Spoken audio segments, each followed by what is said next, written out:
Ako po si Murad A. Kitay, gumaganap bilang Datumurat. Ako po si Muhammad Madani A. Masyangel bilang kumagap ng naisip na magpaalam sa guro. Ako po si Fahad Biala lang gumaganap bilang Sir Fahad. Ako po si Amzin K. Gubel, gumaganap bilang John. Ako po si Abdullah G. Gudeto, gumaganap bilang Nariton. Ako po ay si Dania M. Gasas, gumaganap bilang nakapulot ng wallet. Ako po si Marica Silverio, gumaganap bilang Lisa. Ako po si Andrea Sicheka, gumaganap bilang Sa. Ako po si Alma D. Adam, bilang Rico, tumulong na hanapin ang may-ari. Ako po si Yumi Maharesa, gumaganap bilang Mary. Ako po si Larissa Elena, gumaganap bilang Palawang Mary. Ang pagkakaroon nito ay sulod sa wallet. Isang araw, naglalaro si Jania sa tabi ng puno nang nakita niya ang wallet.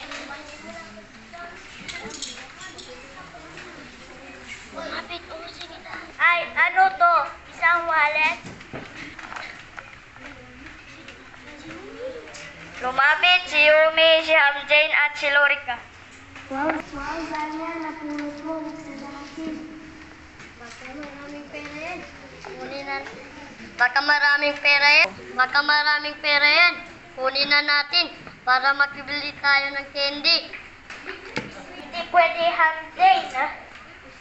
Hindi natin iyon. Dapat ibigay natin sa may-ari. Tanya, sabihin na natin kay Sir Fahad para matulungan tayong hanapin siya. May pangalan dito.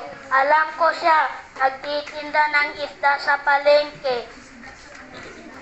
Tara na, samahan kita sa niya, baka nag-aalala na siya. Lumapit sila kay Sir Fahad na kasama sila tumanong naghahanap ng wallet.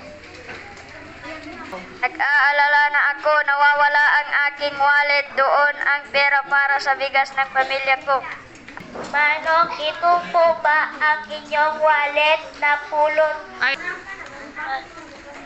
Manong, ito po ba ang inyong wallet na pulot ko po ito sa parke? Tuwag-tuwa ako, oo, ito nga ang wallet ko. Salamat bata, napakabait mo. Umati sa mga bata. Mabuti naman at hindi nyo inangkin ang wallet. Ang katapatan ay mahalagang ugali. Tama po. Dapat nating ibigay ang mga bagay na hindi sa atin. Kapag may napulot na bagay, huwag itong angkinin, ibigay sa may-ari o sa mga nakakatanda.